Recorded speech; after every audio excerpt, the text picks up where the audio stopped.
15 अक्टूबर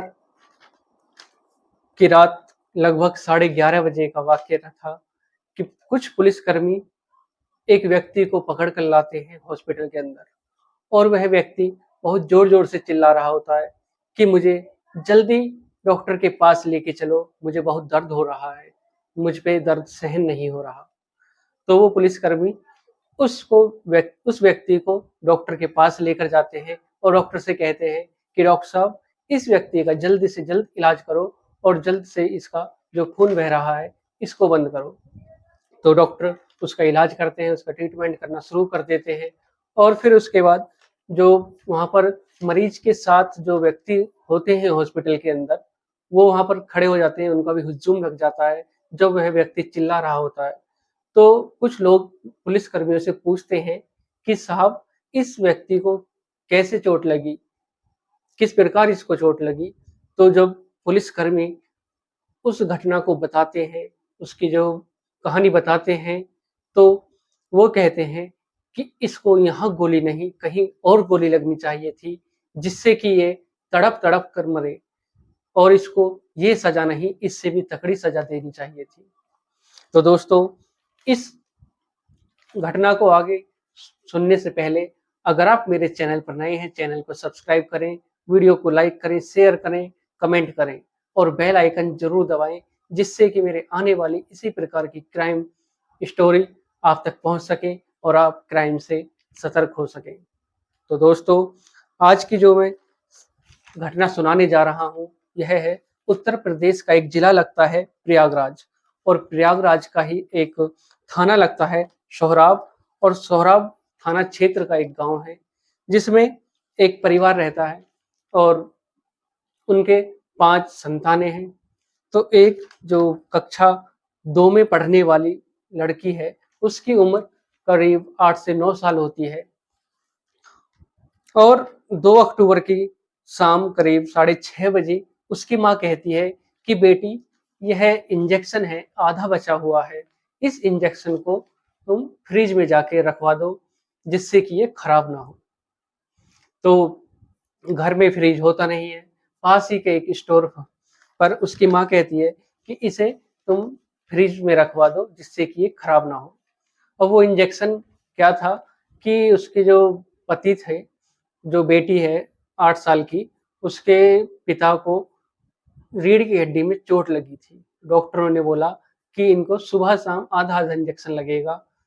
तो सुबह का इंजेक्शन जो था वो लगा था, और शाम को भी लगा, और जो शाम का जो आधा इंजेक्शन बचा था, उसकी माँ कहती है कि इसे फ्रिज में रखवा दो, जिससे कि ये खराब ना हो। और फिर वो लड़की उस इंजेक्शन को लेकर जाती है, अपनी माँ से कहती है कि माँ, आज दुर्गा पूजा है, तो मैं दुर्गा पूजा में जाऊँगी, मेला भी देखूँगी, मुझे कुछ रुपए दे दो, जिससे कि मैं चीज़ ले सकूँ। तो उसकी माँ 10 रुपए देती है और कहती है कि इसे फ्रिज में रखवा कर जल्दी आना।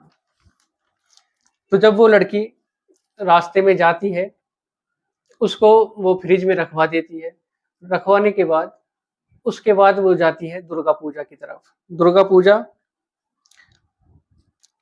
एक चौराहा होता है शिवगढ़, एक चौराहा है, उस पर ही वो मेडिकल स्टोर होता है, और मेडिकल स्टोर पर वो इंजेक्शन को रखवाने के बाद वो दुर्गा चौक की तरफ जाती है, और वहाँ पर जाते ही समय वो ना तो दुर्गा पूजा में पहुँच पाती है और ना ही लौटकर अपने घर वापस आती है।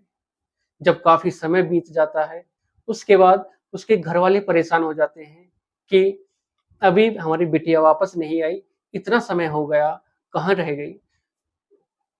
घर वाले उसकी तलाश करते हैं, आस-पास में सबसे पूछते हैं, लेकिन मिलती नहीं है। काफ़ी रात हो जाती है ढूँढते-ढूँढते, आस-पास पड़ोस वाले भी सब उसकी तलाश करते हैं, लेकिन वो नहीं मिल पाती। पूरी रात गुज़र जाती है उसकी तलाश करते-करते, उस सबके यहाँ पूछते हुए कि आपने हमारी बिटिया को देखा? सब कहते हैं नहीं, हमने नहीं देखा। तो 3 अक्टूबर की सुबह जब खेतों में किसान जाते हैं, तो वहाँ पर कुछ लोग देखते हैं कि वो लड़की खेतों में पड़ी हुई है। तो किसान उसके घर वालों को सूचना देते हैं कि आपकी बिटिया वहाँ खेतों में पड़ी हुई है, और जैसे ही वो खेतों पर जाते हैं, तो देखते हैं कि वो निर्वस्त वहां पर पड़ी हुई है। तभी पुलिस को सूचना दी जाती है, पुलिस की टीम आती है और पुलिस की टीम आती है तो देखती है कि वो लड़की की मौत हो चुकी है। और फिर फोरेंसिक टीम भी बुलाई जाती है, डॉग स्क्वाड भी बुलाए जाते हैं, जांच की जाती है, लड़की के जो शव को पोस्टमार्टम के लिए भेजा जाता है। उसमें पता चलता है कि लड़की के साथ पहले मार पिटाई की गई, उसका हाथ भी टूट गया, उसको इतना पीटा कि उसका हाथ भी टूट जाता है और काफी जगह उसके चोट भी थी। 8 जगह उसको चोट लगी हुई थी, वो भी बहुत ही भयानक रूप से उसे पीटा हुआ था।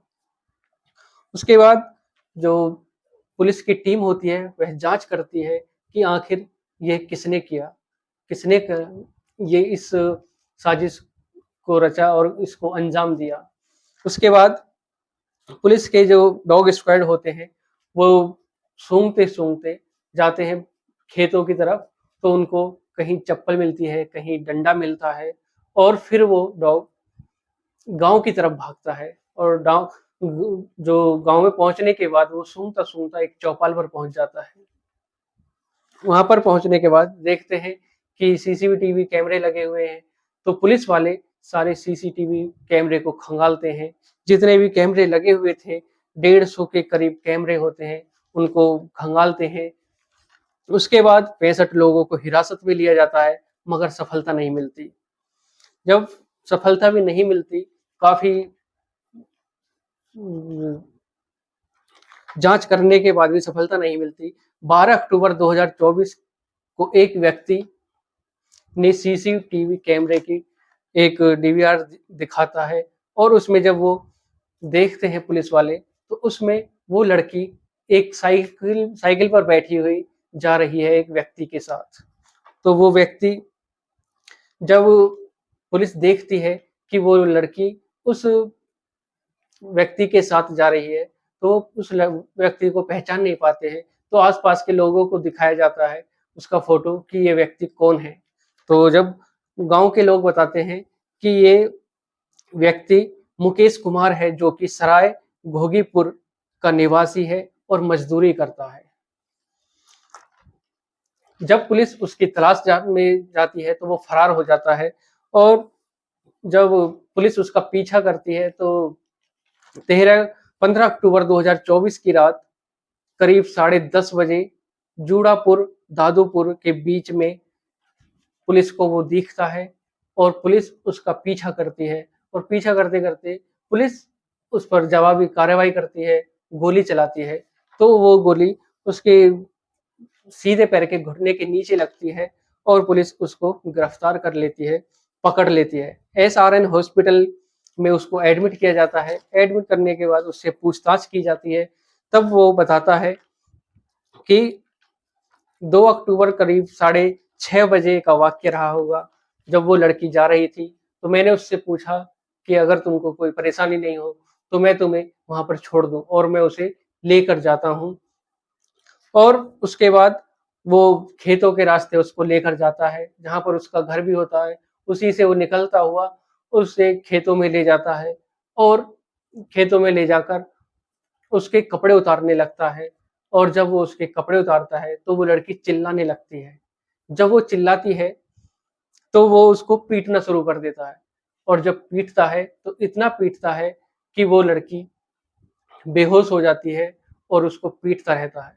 फिर उसके साथ वो घिनौनी हरकत करता है, जिसको अंजाम देने के लिए ये सब उसने किया था। और उसके बाद सोचता है कि अगर मैंने इसको ऐसे ही छोड़ दिया तो ये सबको बता देगी और मुझे पहचान भी लिया है इसने, तो फिर बात और जागे बढ़ जाएगी और मैं फंस भी सकता हूँ। तो पास ही में एक डंडा पड़ा होता है और वो उस डंडे को उठाता है, उसके सिर में मारता है और उस लड़की की मौके पर ही मौत हो जाती है और फिर वहां से फरार हो जाता है। तो दोस्तों, आज की इस कहानी में सिर्फ इतना ही। अगर आपको ये वीडियो अच्छी लगी हो तो चैनल को सब्सक्राइब करें और वीडियो को लाइक करें, शेयर करें, कमेंट करें। दोस्तों, आज की ये घटना सुनाने का मेरा उद्देश्य किसी को परेशान करना नहीं, किसी का दिल दुखाना नहीं, बल्कि आपको सतर्क करना है, सावधान करना है। समय इतना खराब है कि अपने बच्चों को शाम के समय अकेले घर से बाहर नहीं निकालें।